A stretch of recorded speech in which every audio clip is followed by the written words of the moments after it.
అంటే నువ్వెవరికి ప్రతినిధిగా ఉండాలనుకుంటున్నావు? దేవునికా? నీ కుటుంబంలో డివైన్ అట్మాస్ఫియర్ రిలీజ్ అయ్యేది నీ మాట వల్లే. నీ కుటుంబంలో దెయ్యపు కార్యాలు పనిచేసేది నీ మాట వల్లే.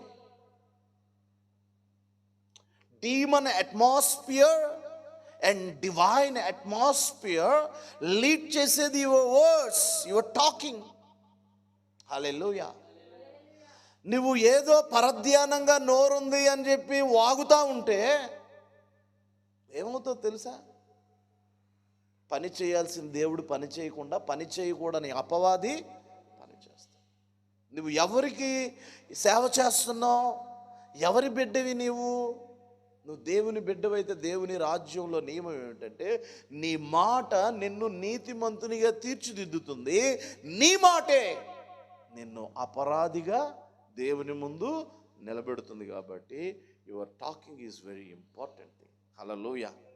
ఇంకా నేను దాన్ని ఎలా రాసుకున్నానంటే నా యొక్క your mouth is a release of God's power. అంటే నీ నోరే దేవుని శక్తిని విడుదల చేసే కేంద్రం, ఛానల్. హల్లెలూయా. ఉదాహరణకి టీవీ ఉంది. టీవీలో ఎక్కడో ఒక దగ్గర టీవీ ఆఫీసు నుంచి వాళ్ళు ఒకటి రిలీజ్ చేస్తారు, ఒక వీడియో.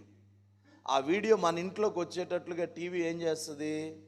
మనకి దగ్గరికి తీసుకొస్తుంది. అంటే ఎక్కడో రిలీజ్ చేసిన వీడియో ఇక్కడ ప్రొజెక్ట్ చేస్తున్న టీవీ లాగానే ఎక్కడో పరలోకంలో విడుదల చేస్తున్న ఆశీర్వాదం ఇక్కడ రిలీజ్ చేసే ఛానల్ పేరే నోరు. హల్లెలూయా.